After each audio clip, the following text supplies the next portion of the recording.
yaitu tentang elektrokimia. Pada pembelajaran sebelumnya, kalian telah mempelajari penyertaan reaksi redoks, metode bilangan oksidasi, maupun setengah reaksi. Elektrokimia. Elektrokimia merupakan ilmu yang mempelajari hubungan antara perubahan reaksi kimia dengan kerja listrik. Biasanya melibatkan sel elektrokimia yang menerapkan prinsip reaksi redoks dalam aplikasinya. Materi sel elektrokimia terbagi menjadi dua buah pokok bahasan, yaitu sel Volta dan sel elektrolisis. Nah, kita akan membahas tentang sel Volta. Sel galvanik yang biasa kita kenal sebagai sel Volta merupakan sel elektrokimia yang dapat menghasilkan energi listrik yang disebabkan oleh terjadinya reaksi redoks yang spontan. Oksidasi berarti dilepaskannya elektron oleh atom, molekul, atau ion. Sedangkan reduksi berarti diperolehnya elektron oleh partikel-partikel. Nah, ini adalah rangkaian sel Volta. Lalu, bagaimana arus listrik terjadi? Akan kita bahas. Rangkaian sel Volta dalam percobaan. Pada suatu percobaan, pada rangkaian gambar berikut digunakan larutan ZnSO4 1 molar dan CuSO4 1 molar. Zn sebelah sini adalah anoda, elektrodanya negatif. Sedangkan pada sebelah kanan Cu katoda, elektroda positif. Di sini larutan ZnSO4 dan di sini CuSO4. Nah, persamaan reaksi redoks pada sel pada rangkaian tadi ialah seperti ini, oksidasi. Tadi Zn merupakan elektroda negatif, oksidasi atau anoda. Jadi Zn dalam bentuk padatan menjadi Zn2 positif dalam bentuk larutan dengan sel atau elektroda nilainya positif 0,76 volt. Sedangkan reduksi CO2 positif dalam bentuk larutan ditambah 2 elektron membentuk tembaga dalam bentuk padatan atau Cu. Dengan nilai elektroda standarnya ialah positif 0,34 volt. Lalu kita jumlahkan reaksinya menjadi reaksi sel Zn dalam bentuk padatan ditambah CO2 positif dalam bentuk larutan menjadi larutan Zn2 positif ditambah padatan logam tembaga atau Cu. Lalu kita tambah atau kita jumlah nilai elektrodenya 0,76 volt, kita tambahkan 0,34 volt, hasilnya positif 1,10.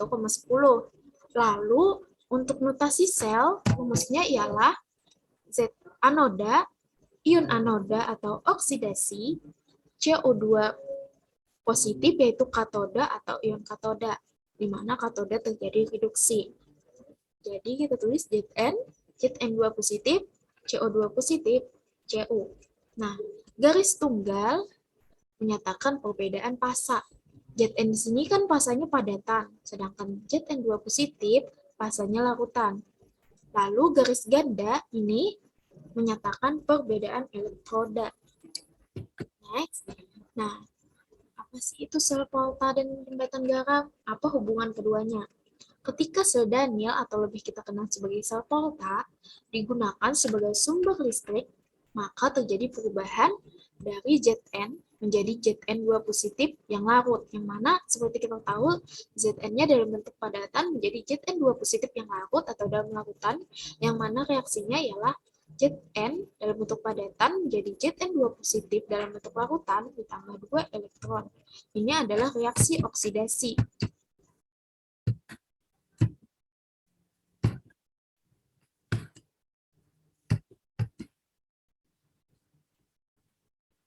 Oksidasi, sedangkan CO2 positif ditambah 2 elektron menjadi padatan Cu ialah reaksi reduksi.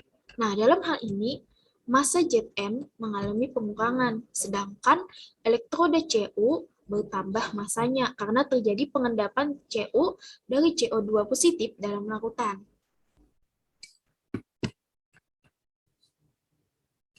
Lalu ini adalah nilai potensial elektroda standar reaksi setengah reduksi.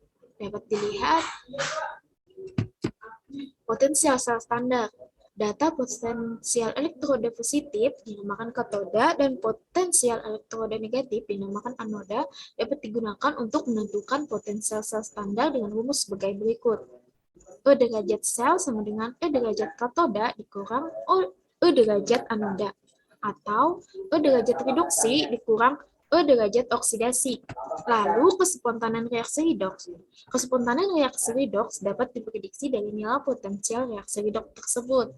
Nilai reaksi redoks sama dengan nilai potensial sel, yaitu selisih antara potensial reduksi katoda atau reaksi reduksi dengan potensial reduksi anoda atau reaksi oksidasi. Suatu reaksi redoks akan berlangsung spontan ke arah pembentukan produk bila potensial reaksinya bernilai positif. Sebaliknya, reaksi redoks tidak akan berlangsung spontan bila potensial reaksinya bernilai negatif.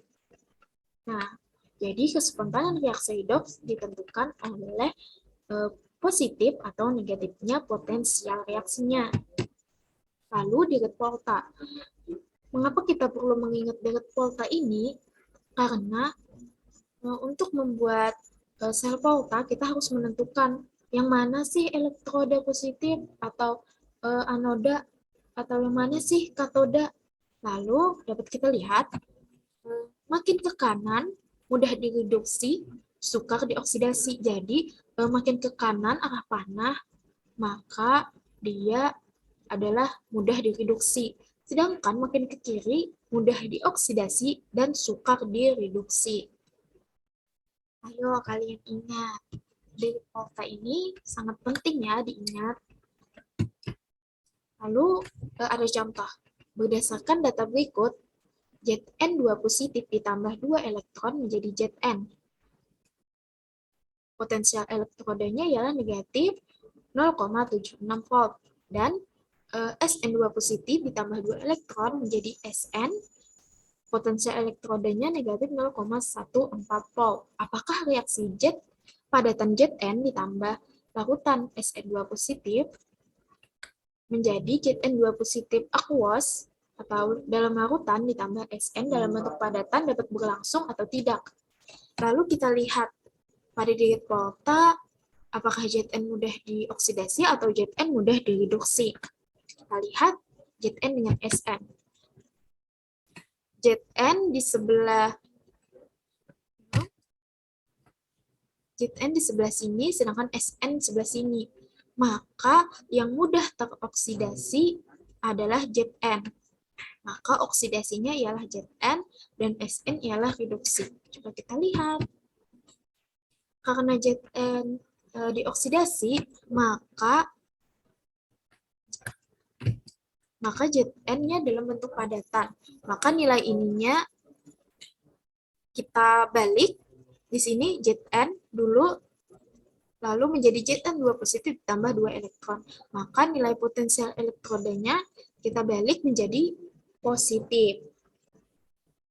Positif 0,76 volt. Sedangkan reduksi Sn tetap, maka tetap kita tulis nilai potensial elektrodanya ialah negatif 0,14 volt.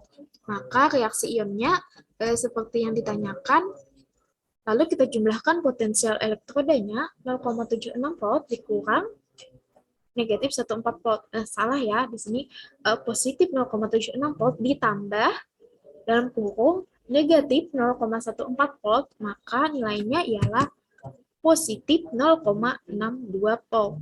Nah, oleh karena itu, derajat sel bernilai positif, maka reaksi redoks di atas dapat berlangsung atau reaksi berlangsung spontan. Lalu, sel volta dalam kehidupan sehari-hari, contohnya yaitu ada baterai kering atau sel Lexland, 2 baterai alkalin, akumulator atau aki, dan sel bahan bakar. Nah, sel volta dalam kehidupan sehari-hari yaitu sel kering, katodanya berupa karbon, sedangkan anodanya adalah Zn. Elektrolitnya yaitu campuran berupa pasta MnO2 ditambah NH4Cl ditambah sedikit air. Lalu sel alkalin, katodanya ialah MnO2, anodanya Zn, sedangkan elektrolitnya KOH, kalium hidroksida. Lalu sel aki, katodanya ialah PbO2, atau timbal oksida. Anodanya Pb, elektrolitnya larutan H2SO4, sedangkan sel bahan bakar, elektrodanya berupa Ni atau nikel, elektrolitnya larutan KOH, bahan bakarnya H2 dan O2.